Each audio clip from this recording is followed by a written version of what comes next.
Buenos días, mi nombre es Isaías Tobar y yo les voy a hacer una exposición sobre el pensamiento. El pensamiento es la facultad, acción y efecto de pensar, la representación mental de algo o alguien y la construcción de ideas o conceptos que se relacionan entre sí.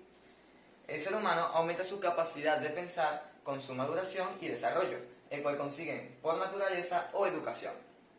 Formas de pensar. Existen varias formas de pensar, entre las cuales se encuentran el pensamiento deductivo, el inductivo, el reflexivo, el analítico, el crítico, el lógico, el creativo y el práctico. El pensamiento deductivo. El pensamiento deductivo trata de conseguir una conclusión mediante una premisa general. Por ejemplo, tenemos un doble 6, un doble 5 y un doble 4. Nosotros podemos deducir que la siguiente pieza que sigue sería el doble 3. El pensamiento inductivo. El pensamiento inductivo también busca una conclusión mediante una premisa general. Sin embargo, esta conclusión es mucho más general que la del deductivo. Por ejemplo, Juan, Pedro y José toman alcohol. Juan, Pedro y José son adultos. Es decir, que todos los adultos pueden tomar alcohol.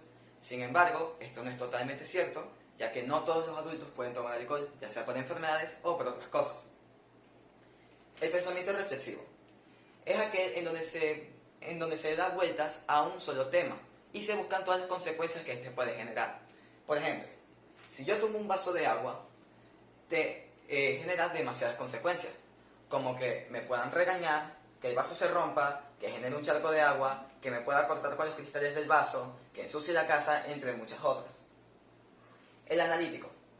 El pensamiento analítico es aquel en donde se analizan todas las partes de un sistema. Por ejemplo, mi casa se divide en dos partes, parte 1 y parte 2, y hay un cortocircuito. Yo quito electricidad en toda la casa y enciendo la de la parte 1. Si en la parte 1 se genera el cortocircuito, el problema está ahí. Si no se genera ningún cortocircuito, significa que el problema está en la parte 2. El crítico.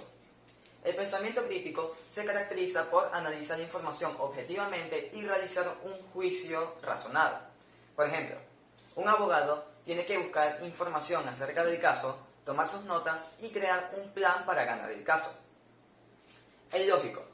Como su mismo nombre indica, en el pensamiento lógico se utiliza la lógica y la razón para buscar una solución. También se buscan nuevas ideas y mediante esas nuevas ideas crear nuevas soluciones. Por ejemplo, en un rompecabezas, nosotros tenemos que utilizar la lógica y la razón para poder saber cuáles son las piezas que van juntas, en qué orden van y cómo van. El pensamiento creativo. En el pensamiento creativo se caracteriza por ser flexible y original, por alejarse de la norma y por aportar nuevos valores. Este pensamiento generalmente se utiliza para buscar soluciones donde otras personas no han buscado. El pensamiento práctico. Este pensamiento se relaciona más con el ensayo y error. Por ejemplo, si nosotros tenemos 5 botones y uno de los botones enciende un bombillo, pero no sabemos cuál es, podemos probar los 5 botones a ver cuál enciende. Es decir, buscamos diferentes alternativas para una solución. Importancia del pensamiento. El pensamiento nos ayuda a reflexionar acerca de nuestra vida, acerca de las acciones de nuestra vida cotidiana y estimula la creatividad e innovación. Aptitudes primarias, modelo de Thurston. Son 7 aptitudes o factores. Comprensión verbal o factor B. Son los conocimientos del lenguaje, vocabulario, la sintaxis o la pragmática. Y tienen diferentes métodos y tienen diferentes tests, como lo serían la comprensión lectora y la ortografía.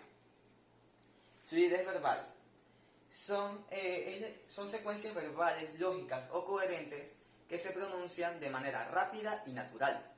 Estas se pueden probar mediante el test clásico de nombrar animales iniciando de su letra principal.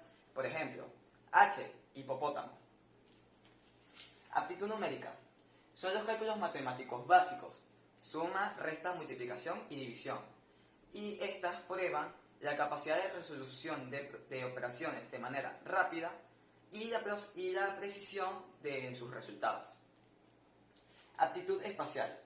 Es la orientación espacial de los objetos. Esta se puede probar mediante la predicción de movimientos y la comparación de figuras desde diferentes perspectivas. Memoria asociativa. Esta se caracteriza por retener asociaciones de pares de elementos. Esta se puede probar con imágenes, símbolos, figuras, entre otros. Velocidad de percepción. Esta se encarga de buscar la similitud y diferencia entre distintos elementos. Razonamiento general o inducción. Estas son pensamientos inductivos, aunque generalmente se utiliza más el razonamiento general. Datos del pensamiento. La actitud más común. El ser humano tiene generalmente dos actitudes, la positiva y la negativa. Y según estudios, han dicho que de 15 pensamientos que el humano tiene, 14 son negativos y uno solo es positivo. El pensamiento genera sentimientos y los sentimientos crean una acción. Sin embargo, esa acción tiene sí o sí un motivo. Por ejemplo, yo si estoy feliz, tengo que tener mis motivos para estar feliz. Si estoy triste, tengo mis motivos para estar triste. Elaborar conceptos es la primera habilidad del pensamiento. Cuando nosotros pensamos en algo, por ejemplo, en un árbol, nosotros pensamos en el concepto de árbol y el concepto básico de árbol. Pensamientos y lenguaje están unidos. Los pensamientos se agrupan de manera jerárquica.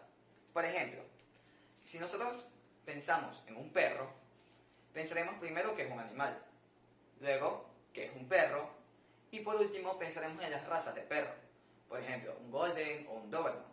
Es decir, nuestros pensamientos se adaptan a la situación en la que estemos. Muchísimas gracias.